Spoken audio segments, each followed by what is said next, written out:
On a snowy morning in Ashford, I lost custody of my two children. And that night, in my mother's attic, I opened a wooden box that changed my whole life. Clearwater County Court opened at 8:30. My shoes were soaked, my hands numb with cold even though I was holding a hot coffee I'd grabbed at the corner. The officer nodded, the scanner beeped, and I walked through with my heart about to drop out. "Next case," the clerk called my name. My lawyer murmured, "Stay calm." The judge read the decision in an even voice. Temporary primary custody is awarded to the respondent. I heard the pen tap lightly on the desk, but it felt like a door slamming shut. I had left full-time work for marriage, went into court with an income of zero, and walked out empty-handed. On my phone, the visitation schedule was cut down to a few empty squares. The text from my ex-husband had only 3 words. "Good luck, Paige." That evening, I drove to my mother's house. Ashford gets dark early, snow lying quiet on the porch. My mother opened the door. "Have you eaten?" I shook my head. "Go upstairs, your dad's box is still there." The attic smelled of old wood, a yellow bulb. I pulled out the wooden box. The lid clicked. Inside were my folded diploma, a few old pay stubs, a fabric-bound notebook, a handwritten card. "Best revenge, Haas, become better." Not a counterattack, but standing tall on capability and boundaries. I sat down on the floor and opened the notebook. The first line I had written at 24. "Autonomy is freedom." I had forgotten that when I accepted having accounts in someone else's name, letting my life schedule revolve around someone else. That night, I promised myself I would tell this story honestly, and I would show you the steps I took. Clear, practical. Put my finances back in order, learn how to work with a lawyer and the court system, find therapy to keep my mind clear, build boundaries with my ex, and rebuild a career from zero. No noisy retaliation, only discipline, a plan, and persistence. Justice that is smart, not hasty. If you've ever stood in a courthouse hallway like I have, we'll go together from here. On the morning at Clearwater County Court, Judge Lawson made it clear, prioritize stability right now. Nathan's home has separate rooms for Emma and Tyler, is close to their school, and has a regular routine, while I have no fixed income and no recent caregiving log. She asked about childcare, pickup and drop-off schedules, pediatric records, pay stubs, and contribution receipts. My lawyer reiterated that my only strength at that moment was no criminal record, no harmful conduct. But that wasn't enough. The temporary decision tilted toward Nathan. As we left the court, Emma looked at me through the window of her father's car. Tyler pressed his small hand to the glass, his breath fogging a corner of the window. I stood still until the car rolled away onto the main road, then walked toward the parking lot. Both hands shoved deep into my coat pockets, trying to stay calm so I could call a lift to my mother's house. I drew one lesson that I should have understood earlier. In U.S. family court, paperwork matters more than the story. Evidence, records, calendars, ledgers, all are reviewed beforehand, read carefully, and cross-checked. I used to think the entire marriage is proof that I cared for the children and kept the home. But in the courtroom, there is no line that says sacrificed if you don't have a pickup drop-off log, no emails with teachers, no pediatric invoices in your name, no current pay stubs. I was wrong to believe they would understand the context. They only handle what they can verify. Back at my mother's farmhouse on the outskirts of Ashford, I opened my banking app. $180 left. The electric bill, the water bill, a few small credit card charges. The old house smelled of pine resin. Outlets were loose. The first faucet ran yellowish. The furnace made a light clicking sound each time it kicked on. I pulled the curtains. opened the windows to air out the place, stacked the dishes, and gathered the old trash. My mother was on the night shift at the supermarket, leaving a note on the refrigerator. Bread, eggs, milk in the lower shelf. I boiled water, rinsed the kettle, sat down at the table, and wrote down every expense and every court-related appointment for the coming week.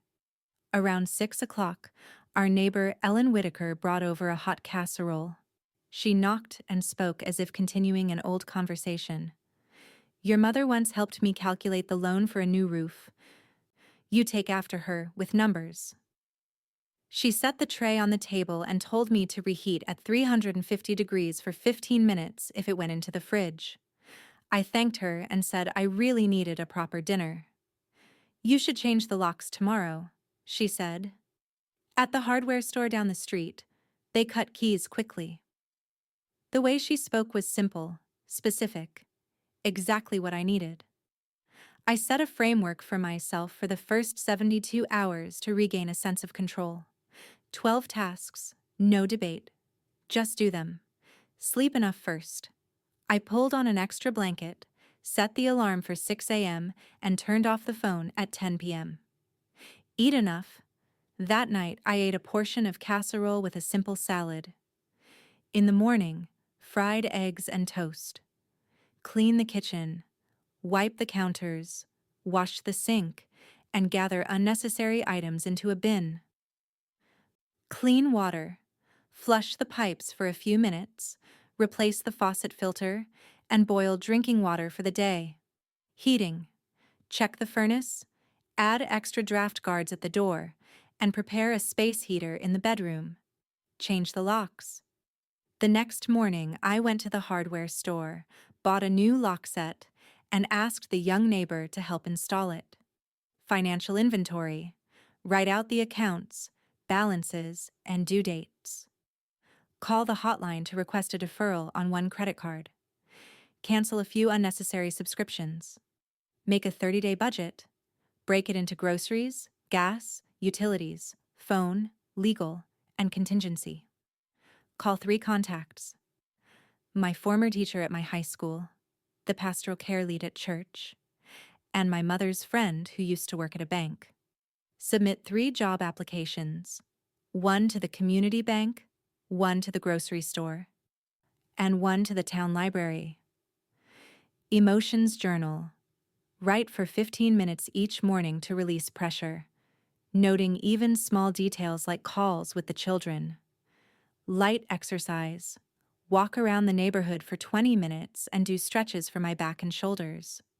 On the afternoon of the second day, I walked to Ashford Community Bank. A small branch, 4 teller windows, a rubber plant in the corner, and a table for filling out forms. I wore a blazer borrowed from my mother, tied my hair back neatly, and brought a folder of old certificates, transcripts, and recommendation letters from when I'd worked as an accounting assistant.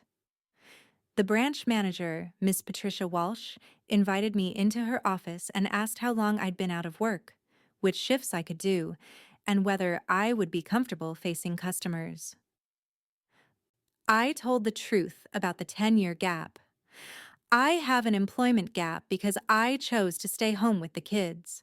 I'm ready to start over, work part-time, work weekends, and I learn quickly. She glanced through my file and said, "We can try a 2-week period. 3 shifts early in the week, 2 on the weekend. Then we'll evaluate." I nodded immediately. She gave me the internal training schedule, asked for a background check, and had me sign a confidentiality commitment. No long-term promise, but an open door. During the first week at the bank, I mostly helped at the teller line, greeting customers, helping them take a number, printing forms, and observing how the tellers spoke to people. I relearned the basic concepts by asking co-workers and reading materials after hours. No complicated language, just focus on explaining so listeners understand. One afternoon, a young couple came in to ask about a mortgage. They looked tired and were carrying a bag of mixed documents. I asked permission to organize their papers, Pay stubs, bank statements, lease, and credit report. I spoke slowly. We need to know how much you take home each month after taxes and what fixed payments you're making. From that, we can calculate the debt-to-income ratio. For example, if your monthly income is $4,800 and your total current debt payments are $1,200, the ratio is 25%. The bank likes that number as low as possible. Then I grabbed a calculator and walked them through different interest rates. At 6.5%, the monthly payment is about this. At 7%, the difference per month rises by about this much. They looked at each other, exhaled, and said it was the first time they felt they understood what was happening.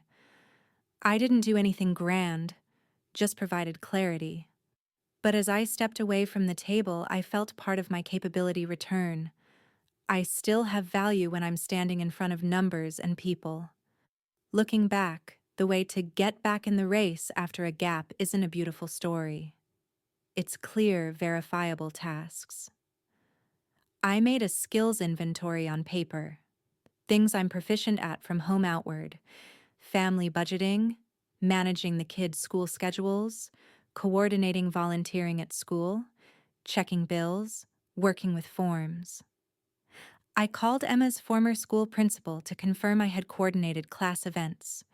I asked Mrs. Warquedes Ellen and the pastoral care lead to write a few lines about my work attitude and reliability. People in the community are real references because they've seen me work in everyday life. I was also willing to accept a trial period because it gave me a chance to prove myself with results, rather than words. I set specific goals for the 2 weeks. Show up on time, miss no shifts, learn all the procedures, take feedback, fix things immediately. At the end of each day, I wrote down 3 things I did well and 1 thing to improve. No embellishment, just metrics and habits. Back home, I continued life around the new schedule. I called Emma every evening before her bedtime. Tyler liked to tell me about PE. I recorded each call: time, content, and how I felt afterward. I understood that these journal entries not only kept me steady, but were also paperwork if I needed to show the court how I maintained my bond with the children. I kept every household receipt, photographed changes in the kids' room at my mother's house, and saved receipts for the new blankets and the cheap bookshelf I assembled myself. I am learning to live with evidence for the things that matter. On the 10th day, Ms. Patricia called me into her office. "Paige, keep going like this. Customers praise the way you explain things. We'll extend the trial by 2 weeks and add another shift." I walked out and texted my mother. "I did it." She replied, "I know." I no longer have the illusion that everything will change after just a month, but I have a work schedule, a small income, a house that's less cluttered, and a habit of sticking to concrete tasks. I have a plan to gather caregiving records, to contact my lawyer to supplement the evidence, and to continue becoming financially independent step by step. I hit bottom in a very practical sense. Little money, little decision-making power. Few people who believed I was stronger than the image of a mother who lost in court. But at the bottom, a ray of hope is emerging from small, steady actions. No noisy counterpunch. Only stable hours, complete paperwork, refreshed skills, and real people doing real work. Best revenge, become better. I'm not hanging that line on the wall. I'm putting it on tomorrow's work schedule.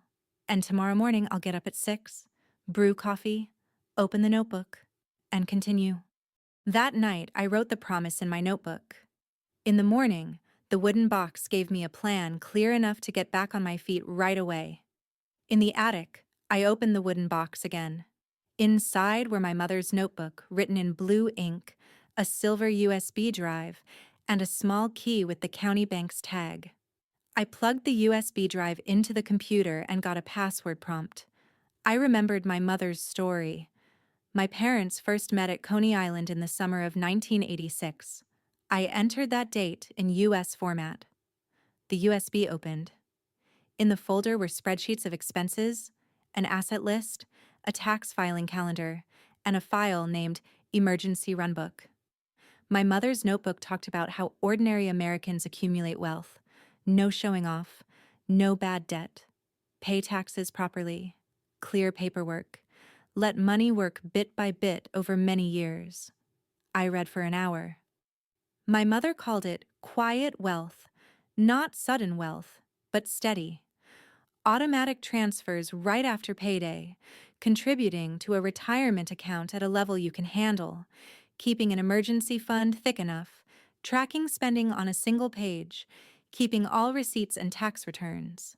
She wrote, "You may not buy a new car or take faraway vacations, but you'll always sleep well because you know you're transparent and have a safety cushion."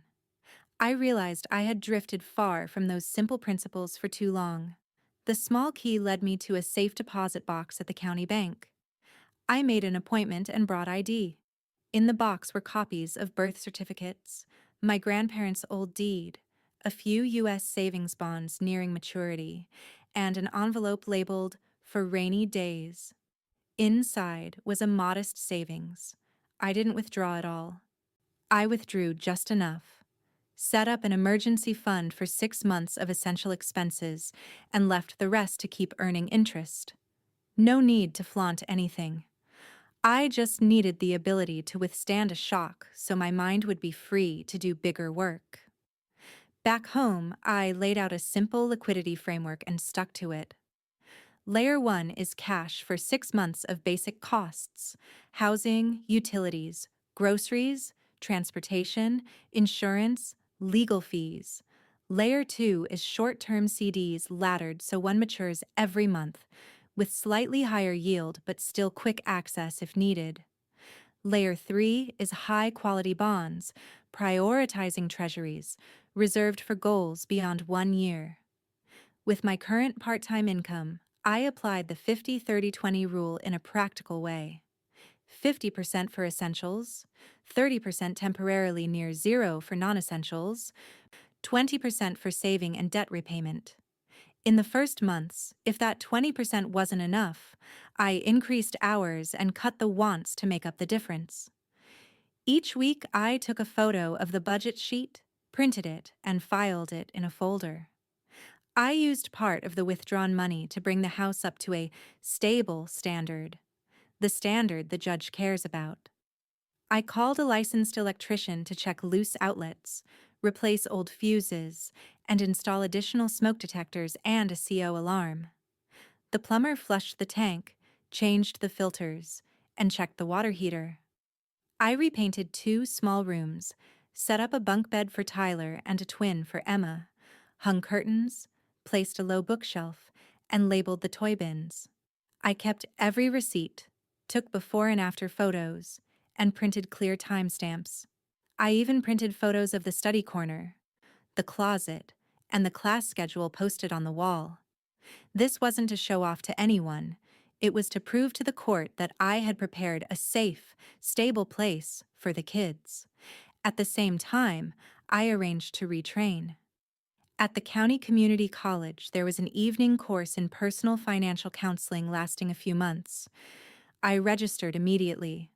I worked at the bank by day, studied at night, and did homework on weekends. I applied the 80-20 principle in a simple way. Master the fundamentals: cash flow management, credit scores, basic insurance, income taxes, retirement accounts, and practice real situations I encountered at the counter. I didn't let myself get lost in jargon. I practiced explaining things so a first-time listener could keep up. At the bank, I asked Miss Sai, Patricia, for permission to practice with anonymized real cases. Each week, I picked a representative scenario: a client asking about debt consolidation, a client wanting to buy a car, a client needing to open an account for a child's education. I wrote a 1 to 2 page case brief: situation, key numbers, options, and recommendation. I sent it to Ms. Patricia and senior colleagues for feedback. With the client's consent, I asked for a one-line comment about how I helped them understand and decide. These comments became reference material for my professional file. I didn't talk much about degrees. I put forward concrete results, with people to vouch for them. Learning and work interleaved, so I scheduled tightly. Early morning, 30 minutes to review the budget and court calendar. After work, 45 minutes of reading. 3 evenings a week in class. Weekends, 1 session for homework and 1 for the house. I set alarms to call Emma and Tyler at the same time every day. After each call, I recorded the content, duration, mood, and the kids' needs. Every month, I printed a summary and filed it under Parenting Log. This is a habit, not a performance.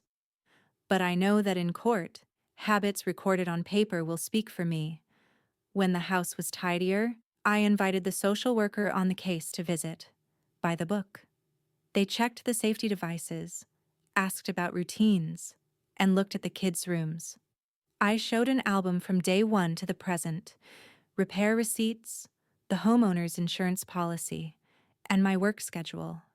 I didn't say much about feelings. I presented what they needed to see. In court, stability doesn't lie in pretty words but in details. Beds, light, clean blankets, a stocked fridge, smoke alarms, a pickup drop-off schedule, and an adult with a job.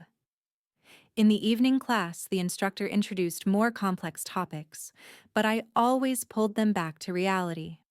I did a simulation assignment, help a single-income family with 2 small children and high housing costs build an emergency fund in 9 months. I presented how to allocate each dollar weekly, how to call to negotiate credit card interest, how to set up automatic small transfers on payday, and how to choose reasonable health insurance. The assignment received a good grade. I asked permission to include it in my real work portfolio, filed together with the bank case briefs. Week by week, I saw one thing clearly. Proof of work persuades more than promises. Clients smiled because they understood the numbers. Ms. Patricia wrote an email noting that I was punctual, careful, and trusted by customers.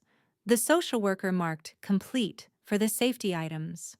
My lawyer said, "Keep submitting these updates. We'll present them at the next hearing." I didn't expect a miracle. I kept a steady pace, letting paperwork be the main language. At the end of the month, I sat at the kitchen table, with the USB and my mother's notebook open beside the new budget sheet. I added small goals, raise the emergency fund to 7 months if possible, contribute to retirement regularly, even if just a little, complete the certificate on time, and finish 1 case brief each week. I taped a note on the fridge. Stability first, the rest follows. I don't need anyone to know what I'm building. I need my children to see a home with a schedule, meals, a study desk, and a mother who goes to work and comes home on time. And when the day comes for me to return to court, I will bring not just a story, but a real-life plan carried out step by step. As I began rebuilding my life with paperwork and habits, Nathan started tearing it down with anonymous phone calls. In my 5th week at the bank, Patricia called me into her office. She said a business client had received a blocked call. The caller asked about my shady income and the real reason I worked at Ashford Community Bank. The same content showed up at 2 other shops the next day. I understood the message. If I rebuilt my reputation through work, he would undermine it with suspicion. I didn't blame anyone in front of colleagues. I asked Patricia for permission to keep a separate incident log and to have compliance retain any calls to the branch that mentioned my name. That evening, I opened my notebook and began recording. Date, time, displayed number, the call recipient's name, a summary of the content, and the action taken. First line, Tuesday, 9:12 a.m., blocked number, called Miller's Auto. Asked whether Paige takes money on the side, left no name. Second line, Tuesday 2:47 p.m., blocked number called Green and Oak Florist. Same, added, does the bank know? I photographed call logs from the shop owners' phones when they showed me, and asked them to email a brief confirmation. I handed a summary to Patricia the next morning. She said, "Keep documenting like this. We'll enter everything into the system and work with the police if needed." I also called Sarah Kim, a college friend who now practices family law. Sarah set a meeting at her small office on Main Street. Sarah listened and was clear. There's a line between seeking information and harassment. Asking once, openly, with a name and a legitimate purpose is one thing. Anonymous, repeated calls spreading baseless doubts to my business partners is another. My response had to go through legal channels, documentation, notifying my workplace, sending a cease and desist letter if warranted, and, if it continued, working with police or the court to seek a restraining order for harassment. Sarah reminded me, don't argue on the phone, and don't text outside the co-parenting app. Everything goes through official channels. I nodded. I didn't want this to turn into a shouting match in the dark. Next, I thought about the community. Ashford is small. Everyone knows everyone. I texted the business owners I'd helped for free during my trial period. Miller's Auto, Green and Oak, Lucy's Bakery, the hardware store. I invited them to a short meeting on Thursday afternoon in the back room at Ruby's Diner. I was direct. I'm getting anonymous calls. If anyone receives a call about me, please route it to the bank's main line. We'll record it and respond in writing. I won't discuss personal matters over the company phone or at the counter. Patricia agreed to let me share the bank's main number and the compliance email. Everyone nodded. They didn't promise to protect me with words. They promised to follow a clear process. That was enough. After that meeting, what I call the town's circle of trust began to turn. I did right by each person, organized loan papers, explained fees, helped read statements. I was transparent. Any questions about me went through the bank, logged and answered. The community became my witnesses. She helped me and works clearly. Reputation swung back to shield me when someone tried to cast murky doubts. A week later, the florist emailed. Someone called again. I read the lines. Please send your questions to the bank's email for an official response. The caller hung up. I added that to the incident log with the time. I still needed to face Nathan. I didn't want a shouting match in the school parking lot. Through the co-parenting app, I proposed meeting at the cafe across from the police station in an open time slot with people around. I stated the meeting's purpose clearly, discuss anonymous calls, agree on boundaries for contacting my workplace, reiterate the co-parenting agreement. He agreed. Saturday morning, I arrived early carrying a folder, the timeline of incidents I'd prepared, a draft letter from Sarah, and a packet of public records downloaded from the county site, donations by the construction firm Nathan manages, and instances where that firm won small county contracts. This is information anyone can view. I simply arranged it chronologically. Nathan sat down and ordered a black coffee. I opened. I'm not here to argue. I'm here to set boundaries. I handed him the call summary. If these calls are connected to you, stop them. If they're not, I still need you to tell your people to stop. He smirked and said I was imagining things. I didn't raise my voice. I continued. Here's the cease and desist letter. If this continues, I'll have it sent formally through council and work with the police. And here's a timeline of your company's donations and awards, pulled from public records. I'm not planning to give it to the press. I don't need you to lose. I need you to stop. But if I keep getting harmed at work, I will protect myself by making whatever needs to be public through legal channels. I put the folder away, leaving no copies. I also reminded him about the kids. All communication about Emma and Tyler stays in the app during the agreed hours. Phone calls only for emergencies. Do not call my workplace.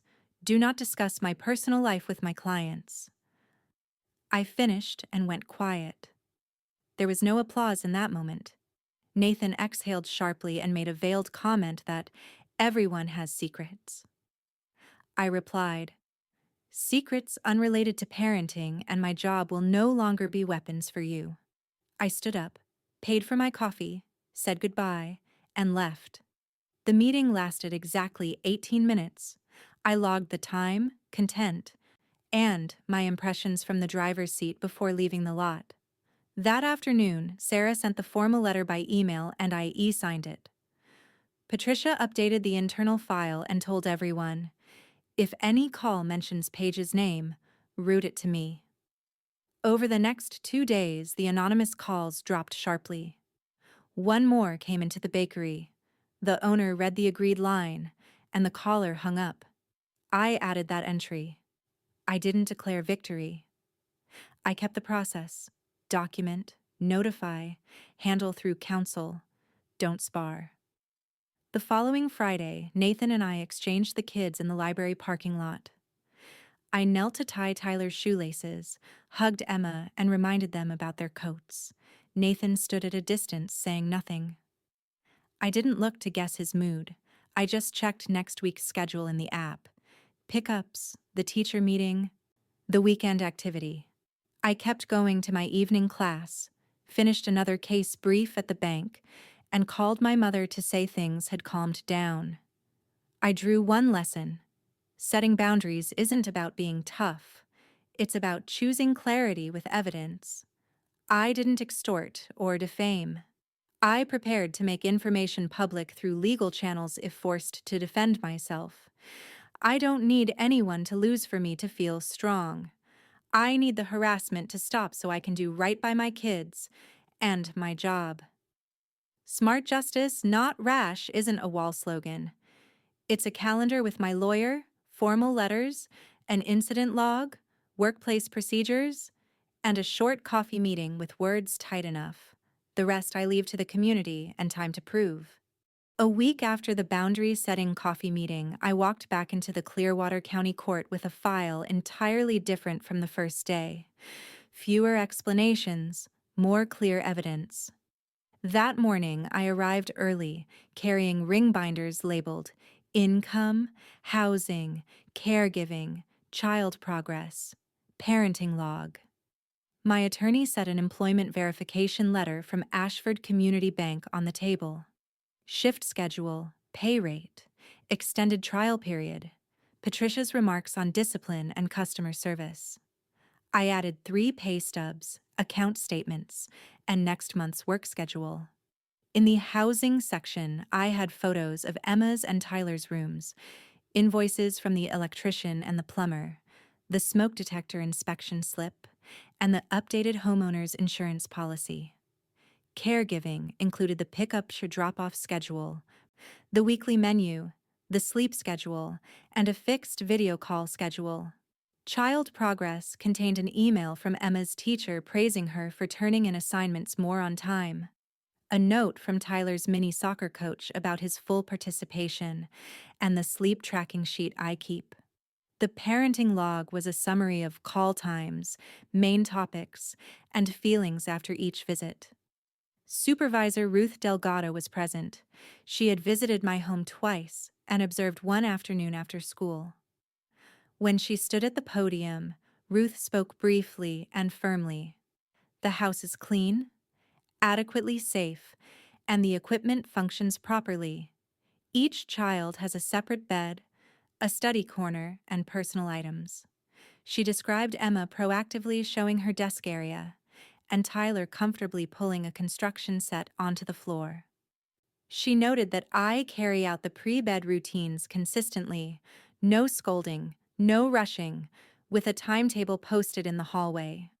She concluded that I meet the stability criteria and maintain respectful contact with the other parent through the app. Judge Lawson asked a few questions. Is your current income steady week to week? Yes, Your Honor. Who handles midweek transportation? I do, per the shift schedule submitted. Do the children have any medical or therapy appointments that need to remain unchanged? They have routine checkups. I've marked them, and both sides are aware. After reviewing the file, she stated clearly, "The court's standard is the best interest of the child. Here, we look at stability supported by evidence." Then she read the order. A phased transition. For the first 4 weeks, I have alternating weekend custody from Friday afternoon to Sunday evening, plus one midweek evening without an overnight. For the next 4 weeks, add one midweek overnight. From weeks 9 through 12, one full week at my home, the following week at Nathan's, exchanging at 6 p.m. on Sundays in the parking lot in front of the town library. All communication about the children's schedule goes through the app. Do not call each other's workplace. Both sides keep extracurriculars and school schedules intact. After 90 days, the court will review. I exhaled when I heard the timeline. Not a decisive victory, but a clear roadmap. I looked toward Ruth. She nodded. I texted my mother one line. Transition schedule in place. Starts this week. On the first weekend, the house filled with the sound of small footsteps and cupboard doors clacking. Emma helped me rearrange the bookshelves. She likes color labels, math, reading, art. Tyler ran back and forth hugging his new pillow, showing me the drawing taped beside his bed. Together we went to the market, writing a list on paper. Milk, eggs, apples, pasta, chicken, greens, yogurt. I let Emma hold the pocket calculator to estimate costs, and Tyler got to choose one favorite Sunday breakfast item. Dinner was roast chicken, mashed potatoes, salad. After the dishes, all three of us folded laundry. The first night, Tyler tossed and turned. Near midnight, he sat up, eyes brimming. "Mom, I had a bad dream." I pulled a chair next to his bed, placed my hand on his back, and breathed evenly for him to hear. I didn't say much, just repeated the familiar routine. "You're safe. Now it's sleep time. Tomorrow we'll eat pancakes and go outside." 15 minutes later, his breathing was deeper. I stayed a while longer before going back to my room. I focused on keeping the children's nervous systems safe with 5 clear habits. First, a regular routine: wake time, meals, homework time, playtime, bedtime. I printed the weekly schedule, taped it to the fridge, and used a dry erase marker to check items off. Not perfect, but rhythmic. Second, a fixed study corner. Each child has a desk, a pen box, sticky notes, and a shelf for current reads. When they sit there, it's just homework and reading. I set out inexpensive noise-reducing headphones for focus if needed. Third, bedtime rituals: warm bath, brushing teeth, 15 minutes of reading, lights out on time. I use a soft white noise machine to mask the old furnace's hum. Fourth, emotion vocabulary. I posted a simple feelings chart by the table. Each night we play Rose and Thorn. One good thing from the day and one hard thing. When children can name feelings, their bodies feel lighter. Fifth, one-on-one time. I set 20 minutes with each child, no phone. With Emma, a walk around the block, talking friends and schoolwork. With Tyler, building Lego and reading comics. Not a reward, a standing appointment. I kept documenting without turning the home into an office. I kept a slim notebook in the kitchen drawer and wrote a few lines each night. Meals, activities, sleep, calls with the other side. If a child cried at night, I wrote 2:15 a.m., Tyler bad dream, sat beside him 15 minutes. If Emma finished her essay, I wrote completed. Teacher gave good feedback. These lines help me see the cadence and serve as records if the court asks.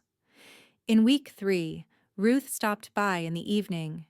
She sat at the table, watching the kids do homework. Emma showed her the study corner and pointed to the calendar. Tyler invited her to build.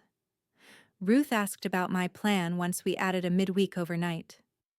I showed my work shifts, the neighbor Ms. Ellen as emergency backup, and my mother's number during her evening shift. I didn't sugarcoat anything. I stated exactly what we had. She wrote in her notebook and smiled. Keep this rhythm. When we moved to the phase with a midweek overnight, mornings got busier. I prepped lunch boxes the night before. Chicken sandwich, sliced apples, yogurt, and a small note I wrote, "Have a good day." Emma packed her backpack herself. Tyler checked his gym shoes. We posted a small checklist by the door: keys, water bottle, homework, coat. I took the kids to the bus stop, lingered 1 extra minute after the bus pulled away, then headed back. At home, I cleared the dishes, opened email, and went to work. At the bank, I told Patricia about the new schedule. She adjusted my shifts for the 2 weeks with a midweek overnight. I thanked her and tried not to request last-minute time off. I kept my habit of completing one case brief each week because I know steady income and a professional record are part of the courtroom picture. I continued my evening class, finishing another simulation assignment for a single-income family in a neighboring city. I felt busy, but not scattered. By week 9, when we entered the full week phase, the house truly lived. Coats hung neatly, lunch boxes laid out, a basket of clean socks, the calendar earning a sticker each time we finished a reading session. Emma started asking to host a study group on Saturday afternoons. I set ground rules: 45 minutes work, 15 minutes break, no phones on the table. Tyler slept more soundly, only one bad dream in 3 weeks. I wrote one line in the notebook: the home's rhythm is the best medicine. On the 90-day review date, Nathan, Ruth, and I sat in the courtroom again. I submitted an update: additional pay stubs, school schedule, teacher emails, Tyler's sleep log, and photos of a small birthday we held at home with sponge cake and candles. Judge Lawson skimmed and looked up. What we need is here: stability supported by evidence. The current schedule shows the children are adjusting well. She kept the alternating week schedule, made a slight handoff time adjustment to fit Tyler's soccer, and required both parties to continue using the app. The hearing ended faster than the last time. Walking back to the parking lot, I didn't feel triumph. I felt a roadmap validated by paperwork and habit. Best interest of the child? When you speak the court's language, it's a schedule, a safe home, adults who show up on time and keep their word. I hugged Emma, patted Tyler's head, and promised myself, whatever new thing comes, those 5 habits remain. What I've done isn't loud, but it has been enough for the house to come alive again, and for the kids to know that here, they have a sure place to return to. After the 90-day transition was maintained, I asked myself a simple question: would I follow someone else or put my own name on the door? I found a small room on Main Street, 2nd floor, with windows looking down at Ruby's diner. The room was empty. Old wooden floor, white walls. I brought in an old desk I bought on Facebook Marketplace, a swivel chair that fit my back, a small cactus, and a simple nameplate: Paige Carter, Personal Financial Consulting. I still worked shifts at the bank, but asked Ms. Patricia for permission to open after-hours consultations for town residents. She was clear: no soliciting bank clients, no using internal information. I agreed. I wanted to work transparently: no cutting corners, no back doors. A consulting conglomerate in a neighboring city heard about the evening class I taught for free at the library. They called to invite me to sign a turnkey contract. They would provide the clients. I would just follow templates and split the revenue. They sent a draft with binding clauses, including terms requiring me not to practice independently and forbidding me to retain client data. The number they offered made me waver. If I took it, my income would jump immediately. But I read carefully and saw the price. I would have to turn a blind eye to the real needs of low-income families because their service package only served high-asset clients. I scheduled a call and said bluntly, "I appreciate the opportunity, but I choose responsible independence. I won't sign away my services." I hung up, opened my notebook, and wrote a sentence. Freedom has a price, but I can pay it with real work.